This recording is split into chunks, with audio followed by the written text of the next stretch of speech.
नमस्ते बच्चों, कैसे हैं आप लोग। आज के परिसर अध्ययन के वीडियो में आप सभी का स्वागत है। बच्चों, आज हम पढ़ेंगे पाठ 15 एक अपूर्व समारोह। ये कैसा समारोह था? अपूर्व अर्थात बहुत ही सुंदर, बहुत ही अद्भुत। और कैसा समारोह था ये समारोह था शिवाजी महाराज के राज्याभिषेक का। तो बच्चों, राज्याभिषेक अर्थात क्या? राज्याभिषेक अर्थात किसी व्यक्ति के राजा बनने की प्रक्रिया में जो भी विधि विधान किए जाते हैं उसे राज्याभिषेक कहते हैं। राज्याभिषेक करने के पश्चात वह व्यक्ति उस राज्य का राजा घोषित हो जाता है। तो शिवाजी महाराज का राज्याभिषेक हुआ और वो कितना सुंदर हुआ, कितना अद्भुत हुआ, कितना अपूर्व समारोह हुआ। उसके लिए क्या क्या तैयारियां की गई, वो सब हम लोग आज के पाठ में पढ़ेंगे। तो आइए देखते हैं किस तरह से रहा एक अपूर्व समारोह। पाठ 15 एक अपूर्व समारोह। बच्चों, जैसा कि आप लोग जानते हैं कि शिवाजी महाराज ने बचपन में ही रायरेश्वर के मंदिर में स्वराज्य स्थापना की प्रतिज्ञा की थी। और स्वराज्य स्थापना की प्रतिज्ञा करने के पश्चात उन्होंने स्वराज्य स्थापना का कार्य आगे बढ़ाया। उन पर कितने ही संकट आए, लेकिन उनमें से शिवाजी महाराज बड़े शौर्य और चतुराई से निकल आए।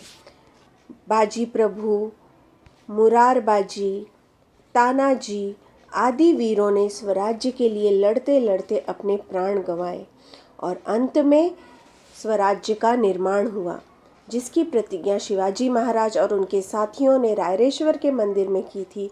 उस स्वराज्य का निर्माण हो गया। शिवाजी महाराज के जितने भी शत्रु थे, उन शत्रुओं पर शिवाजी महाराज की धाक जम गई, अर्थात सभी लोग शिवाजी महाराज को मानने लगे। इस स्वराज्य को, जो शिवाजी महाराज ने स्वराज्य की स्थापना की थी, इस स्वराज्य को सभी राजा महाराजा मान्यता दें, इसलिए शिवाजी महाराज ने राज्याभिषेक की योजना बनाई। शिवाजी महाराज चाहते थे, उन्होंने जिस स्वराज्य की स्थापना की है उसे सभी जो अन्य राजा महाराजा हैं वे सभी लोग उसे माने, इसीलिए उन्होंने राज्याभिषेक की योजना बनाई। सैकड़ों वर्षों के बाद सभी धर्मों के प्रति समभाव रखने वाले, अर्थात शिवाजी महाराज सभी धर्मों का सम्मान करते थे, सभी धर्मों को एक समान रूप से देखते थे। प्रजा को न्याय और सुख देने वाले शिवाजी महाराज हमेशा प्रजा के साथ न्याय करते थे और प्रजा के सुख को उन्होंने सबसे आगे रखा। ऐसे राजा शिवाजी महाराज के रूप में महाराष्ट्र में आ चुके थे। महाराष्ट्र में एक ऐसे राजा ने जन्म लिया था जो प्रजा के हित को ही अपना सब सर्वोपरि मानता था।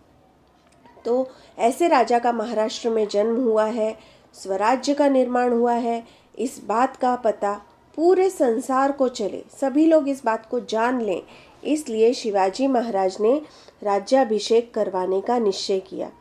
उन्होंने यह कार्य अपने सुख अथवा वैभव के लिए नहीं किया, बल्कि वे चाहते थे कि उनके द्वारा किए गए इस कार्य से स्वराज्य और अधिक शक्तिशाली बन सके।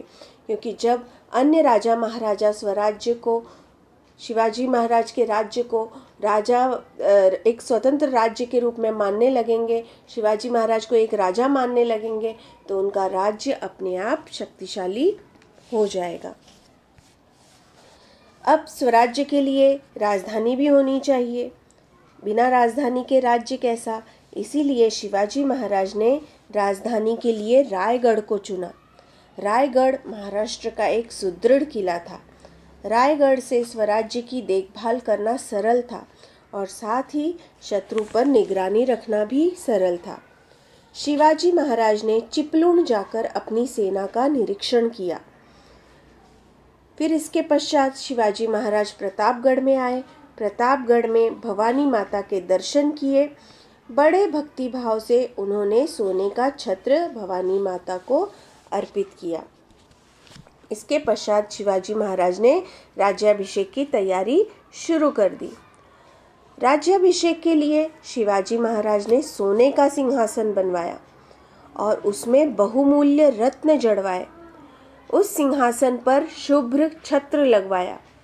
राजा, रजवाड़े, विद्वान, ब्राह्मण, दरबार के सरदार और कारीगर आदि सभी को निमंत्रण भेजे गए, सभी को बुलाया गया राज्याभिषेक का पौरोहित्य करने के लिए। अर्थात राज्याभिषेक की सारी कार्यवाही को पूर्ण करने के लिए काशी से गागा भट्ट आए। गागा भट्ट का परिवार मूलतः पैठण का था, परंतु वे काशी में स्थायी रूप से रहने लगे थे। वे एक महान पंडित थे। काशी में उनकी बड़ी प्रतिष्ठा थी, उनकी बड़ी प्रसिद्धि थी, उनकी कीर्ति सर्वत्र फैली हुई थी। शिवाजी महाराज ने राज्याभिषेक की तैयारी यथाशक्ति पूरी की। सप्त गंगा और समुद्र का जल लाने के लिए आदमी भेजे गए। रायगढ़ में लगभग 50,000 आदमी एकत्र हुए। उनके लिए जगह जगह तंबू, डेरे और रावड़ियों की भीड़ सी लग गई। एक बड़ा सा उत्सव, बड़ा सा समारोह ऐसा लगने लगा था। इसके बाद क्या हुआ वो हम आगे देखें। तो बच्चों, आज के पाठ में हमने पढ़ा कि राज्याभिषेक करने का शिवाजी महाराज ने निर्णय क्यों लिया। इसके साथ ही हमने ये देखा कि शिवाजी महाराज ने स्वराज्य के लिए, अपने राज्य के लिए राजधानी के रूप में रायगढ़ को चुना। और इसके पश्चात हमने देखा कि राज्याभिषेक के लिए शिवाजी महाराज ने क्या क्या तैयारियां की। इसके आगे का पाठ हम अगले वीडियो में देखेंगे। आज के लिए बस इतना ही। इस पर आधारित मैं आपको गृह कार्य दूंगी, जिसे आप अपनी कॉपी में सुंदर अक्षरों में लिखिएगा। और हाँ, हमेशा की तरह अपना बहुत ज़्यादा ध्यान रखिए। मास्क और सैनिटाइज़र का इस्तेमाल करिए। 2 गज दूरी का पालन करिए। नमस्ते।